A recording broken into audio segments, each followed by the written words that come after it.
Gênesis 26, versículo 18, a partir do versículo 18, diz assim: tornou Isaque a abrir poços, que se cavaram nos dias de Abraão, seu pai, porque os filisteus os haviam entulhado depois da morte de Abraão.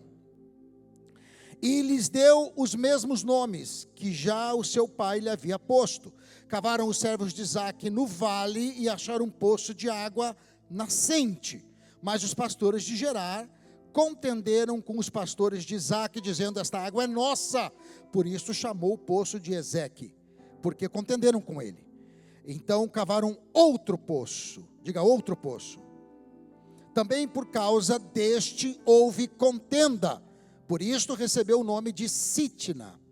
Partindo dali, cavou ainda outro poço, e por esse já não contenderam, e chamou-lhe Reobote. Disse: porque agora nos deu lugar o Senhor, e prosperaremos nesta terra. Eu quero que você repita isso agora, olhando aqui para mim, e olhando para o seu coração, e como uma palavra profética para a sua vida. Diga assim: nós prosperaremos nesta terra. Quem vai prosperar nos Estados Unidos? Só quero ver quem vai prosperar. Nós prosperaremos nesta terra. Nesta terra. Nesta terra é terra de bênção. Esta terra é terra de concretização de sonhos. Esta terra é terra de prosperidade. Esta terra é terra de avivamento. Esta terra é terra de vida e não de morte. Esta é a terra a qual nós, eu, minha casa, meus filhos, minha descendência, minha família e todos os irmãos da minha igreja prosperarão. Amém? Glória a Deus. Amém. Pode aplaudir, porque é de aplaudir mesmo ver a prosperidade do Senhor na vida dos seus servos. Não precisa você abrir, mas eu vou ler mais duas passagens aqui rápida. Atos 27 diz assim: Paulo estava no caminho de Roma, e o navio então enfrenta uma tempestade. Eu não vou nem ler, só vou contar a história. E ali há um naufrágio. Mas Deus deu confiança a Paulo, dizendo: nem você perecerá, e nem os que estão contigo morrerão. Você conhece a história.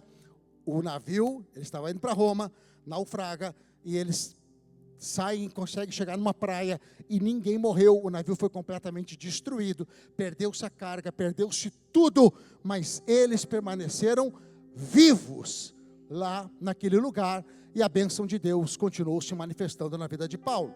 Agora eu vou falar de uma outra história, não vai dar tempo de ler, mas você conhece bem. Gênesis capítulo de número 39, diz assim, que José, preso injustamente, diz assim o versículo: o Senhor, porém, estava com José, estendeu ele a sua benignidade, concedeu-lhe graça aos olhos do carcereiro. Amém? Que coisa doida, pastor, que o senhor está fazendo. 3 histórias completamente diferentes. Uma história de Isaque, filho da promessa, recavando os poços do seu pai, que tinham sido entulhados depois da morte dele. Eu não sei você, mas na minha vida não falta gente para entulhar meus poços.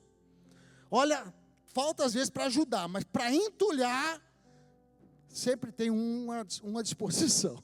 Sempre tem gente para querer sufocar o seu chamado, sufocar os seus sonhos, enterrar aquilo que você está, que é herança sua, que é bênção sua. E aconteceu ali com Isaque. Então ele vai cavar novamente os poços que foram entulhados. Cava o primeiro, dá problema, cava o segundo, dá problema, e ele não desiste. Indo no outro lugar, cava o terceiro, e esse terceiro então já não tem problema, e ali ele prospera naquela terra. Olha só, prospera naquela terra. Amém? Agora nós vamos para a história de o apóstolo Paulo. O apóstolo Paulo então recebe uma palavra que ele iria levar o evangelho a Roma.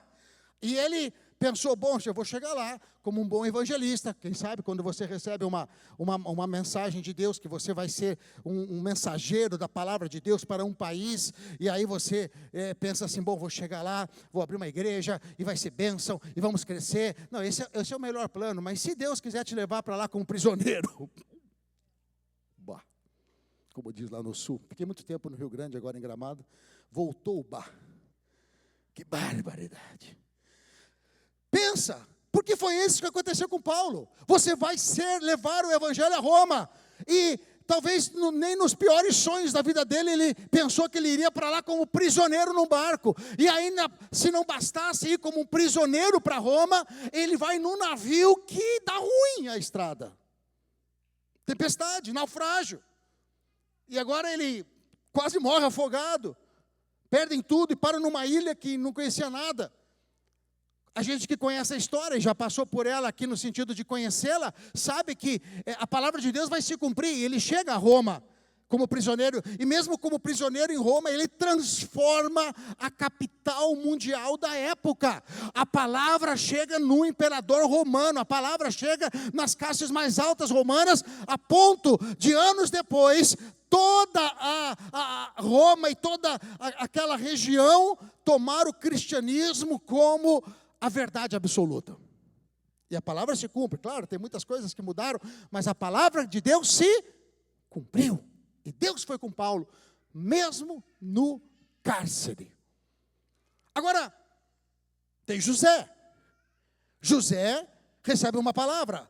Você é um dos filhos de Jacó, e vai acontecer algo. Os outros teus irmãos mais velhos vão se curvar a você, e o seu pai e a sua mãe também vai se curvar a você, e você vai ser honrado, e você vai sustentá-los.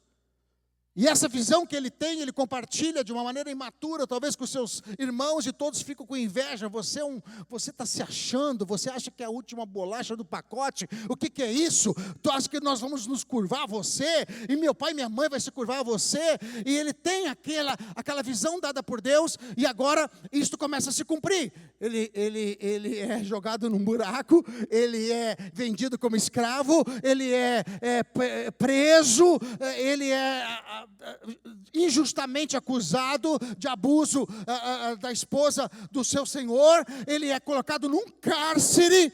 E para aí um pouquinho, gente,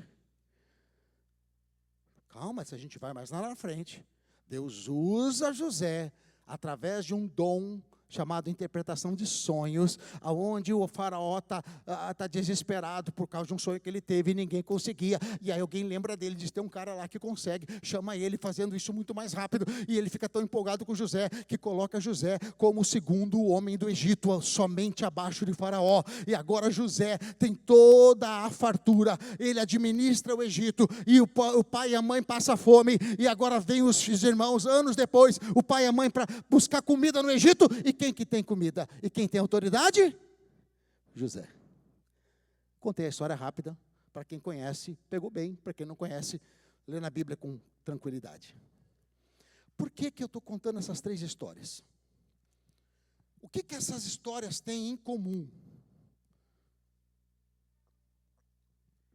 O que elas têm a ver uma com a outra, em tempos diferentes, histórias diferentes? Eu vou te dizer o que ela tem em comum para a gente ser rápido. Caos.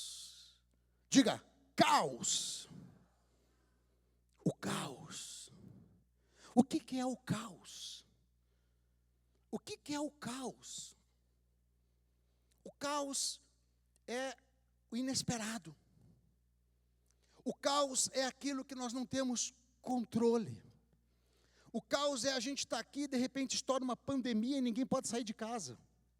O caos é a gente estar aqui cumprindo a palavra de Deus, trabalhando, de repente vem uma lei, uma situação diferente que muda toda a nossa planejamento, todos os nossos sonhos, e que parece que agora tudo aquilo que a gente estava chegando perto acontece fora do nosso controle e que muda completamente, nos tira a riqueza, nos tira a paz, nos tira o chão. O caos é o improvável, o não planejado. Ninguém planeja o caos. O caos, ele é incontrolável.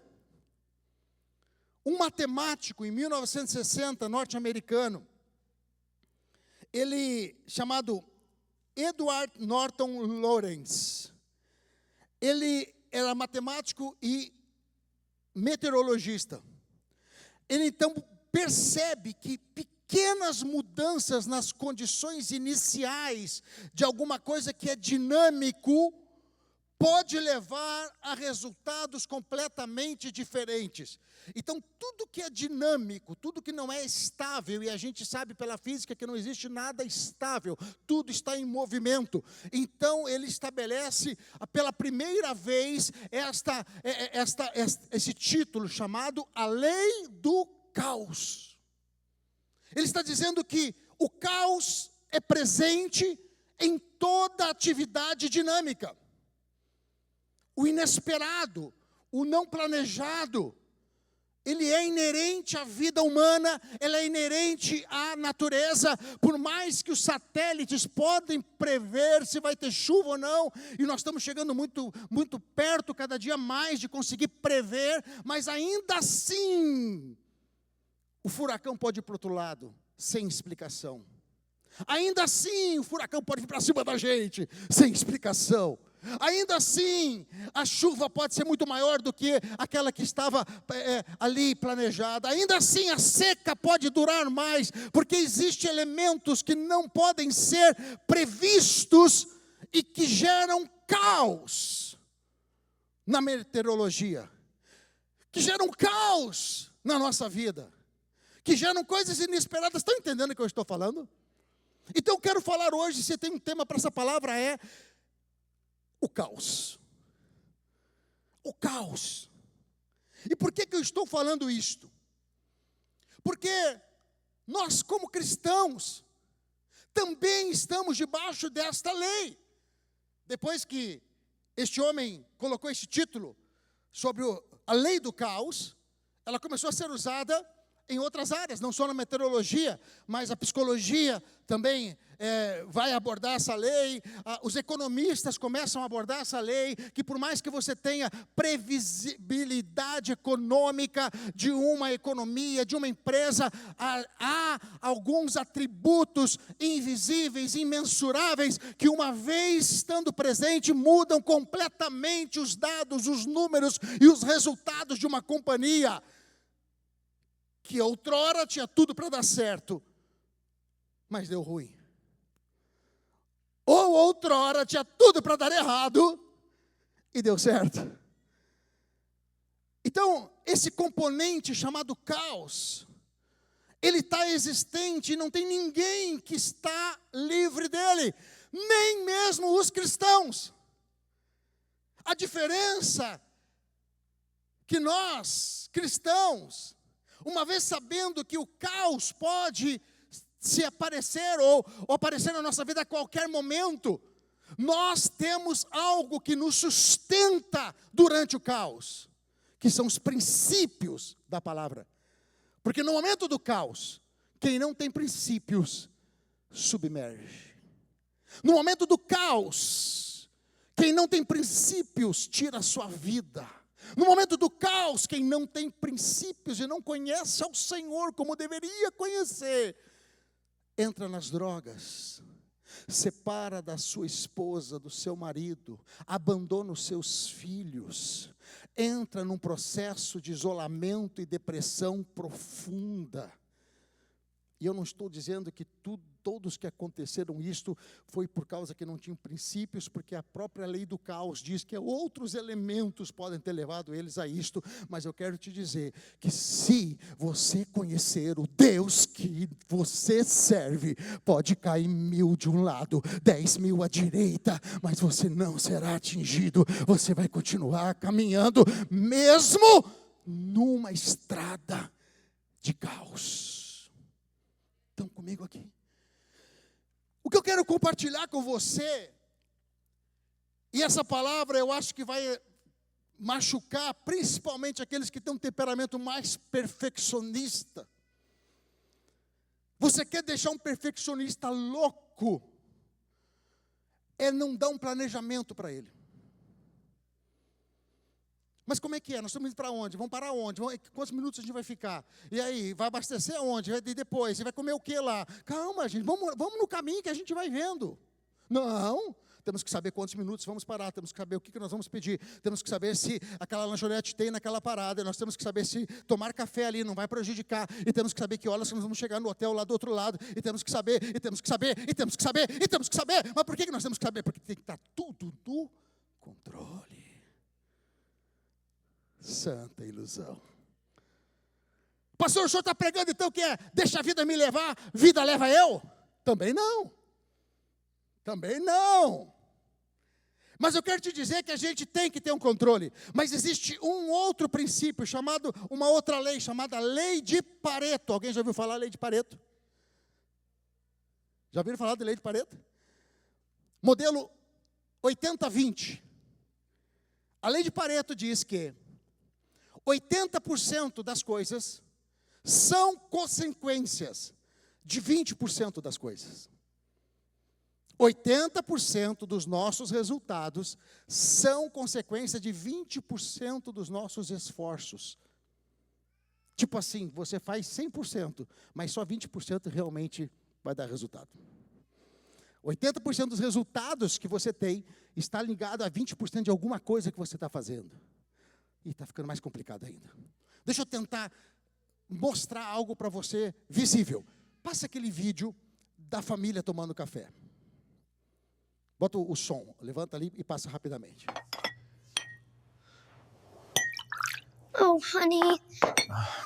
I'm so sorry, Daddy. De novo, foi legal. Oh, honey. I'm so sorry, Daddy. So sorry. Que lindo. São membros da igreja embaixada lá da 441. Olha só. O que isso tem a ver com a palavra, pastor? Isso aí é o início de um dia. A menina queria dar o café para o pai. Ama o pai. Quer ajudar o pai, porque vê que o pai está atrasado. Está inclusive ali com o computador para ir para a empresa.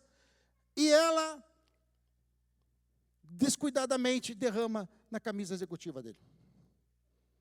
O que vai acontecer daqui para frente faz parte dos 80% que nós temos controle. 20% que nós não temos controle. Agora entrando na lei do caos.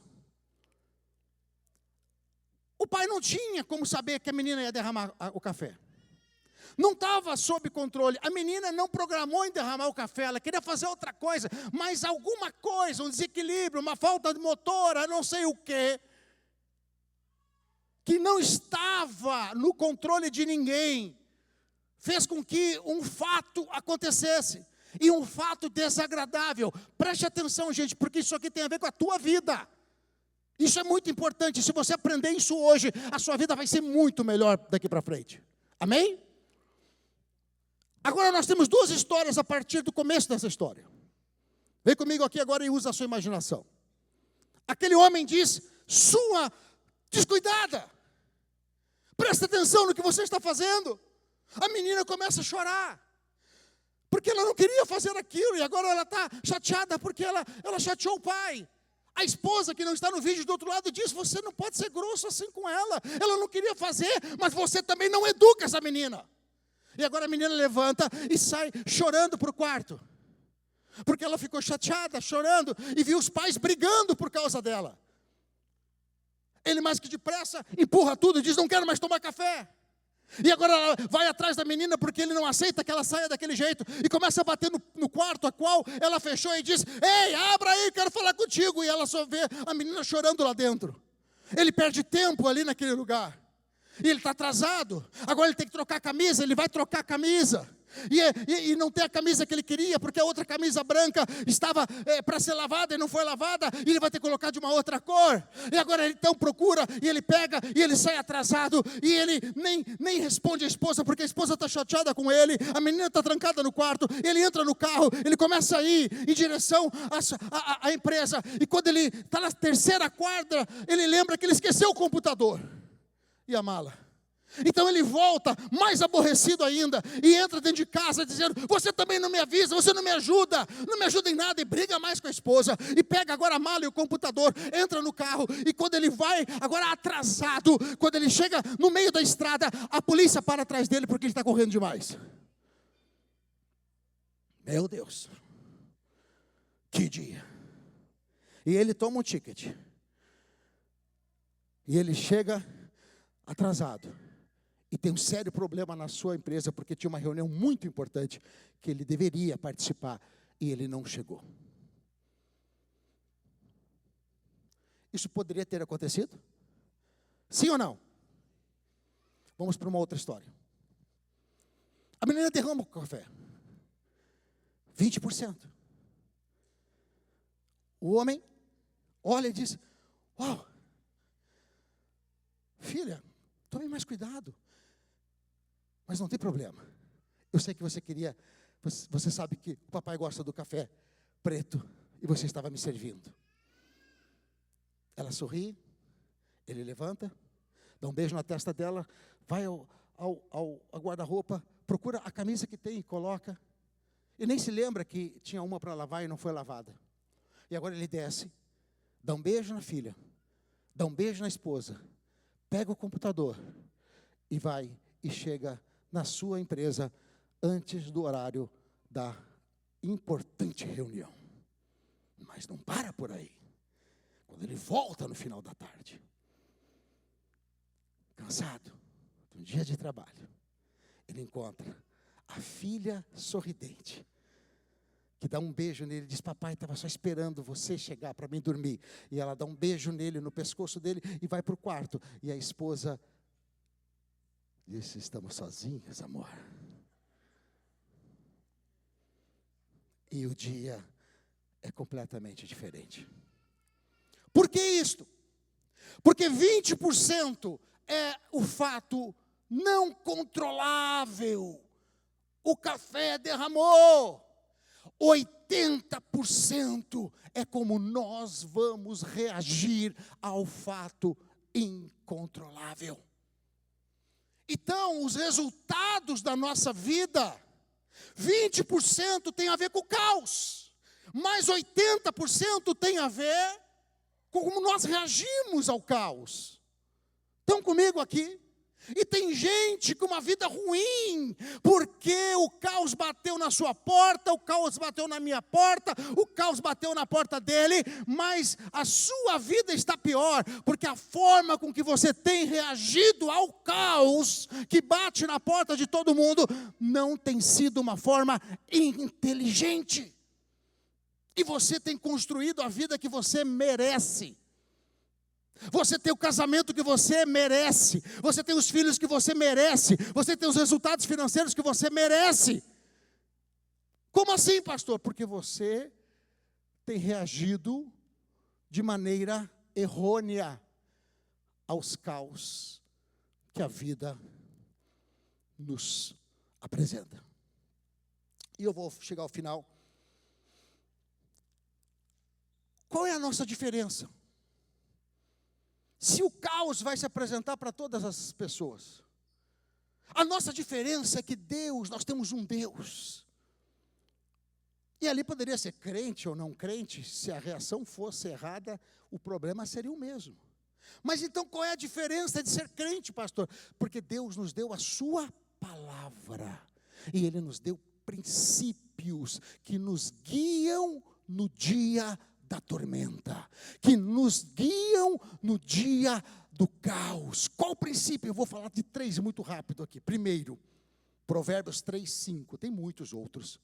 Confia no Senhor de todo o teu coração e não te apoies no teu próprio entendimento. Confia no Senhor em que tanto? De todo o teu coração. E quando vier uma notícia terrível, confia no Senhor de todo o teu coração. A confiança em Deus, mesmo sem saber qual vai ser a saída, é a âncora que mantém o teu emocional saudável diante do caos.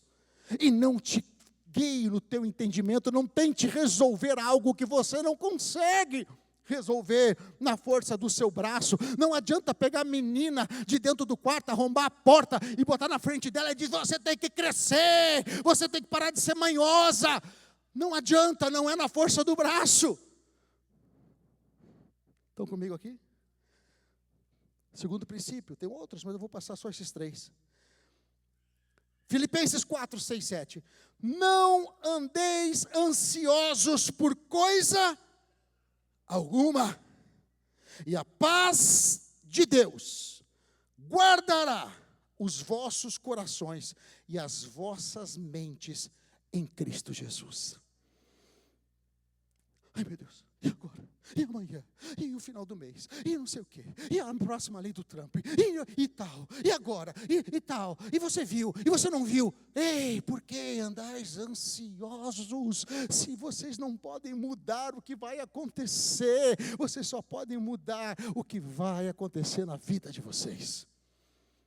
Não é a ansiedade que muda, mas é que está dizendo: não anda por nada, tenha paz, não deixa nada roubar a tua paz, não deixa nada roubar a tua paz. Deus não perdeu o controle, Deus não viajou, Deus não tirou férias, Deus não está dormindo, Ele reina, Ele tem o controle, Ele continua sendo Deus em qualquer momento da nossa vida. E se você guarda a paz de Deus, a sua mente não fica te enganando, porque se tem uma coisa que a nossa mente ela é pessimista de natureza. Já viu alguém te ligar num momento errado? De madrugada? Ai, quem morreu? Meu Deus do céu, um acidente. Agora só, não, notícia ruim. A gente só pensa no pior. Mas se nós confiamos em Deus, a nossa mente está guardada. Amém? E terceiro, já encerrando. Pode subir aqui. Já está aqui? Glória a Deus. Sobe o restante do louvor.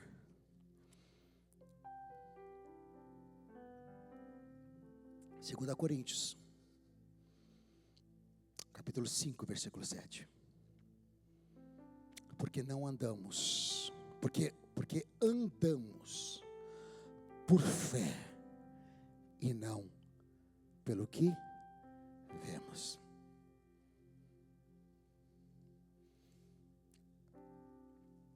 Aquele que anda pelo vale da sombra da morte não temerá mal algum. 1000 cairão à sua esquerda, 10.000 à sua direita. Ter 1000 pessoas mortas de um lado e 10.000 do outro lado é uma imagem agradável? Não dá a sensação que a gente vai ser o próximo? Mas nós somos chamados a caminhar não pelo que a gente está vendo, mas pelo aquilo que a gente está crendo. Há um tipo de olhar diferente, e eu quero que você fique em pé nesse momento. E você vai ter que aprender e treinar esse olhar poderoso. É um olhar que algumas pessoas olham e dizem: é o fim. E você olha e diz: é um novo tempo de Deus. É um olhar que algumas pessoas olham e dizem: não tem jeito, vamos morrer.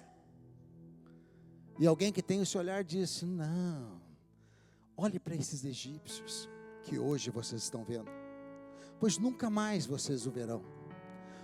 Olhai e vede o livramento que o Senhor trará. Ai, como eu gosto dessa declaração de Moisés. E sabe por que eu gosto? Eu já falei isso. Porque nem ele sabia o que Deus ia fazer, mas ele declara que Deus ia fazer.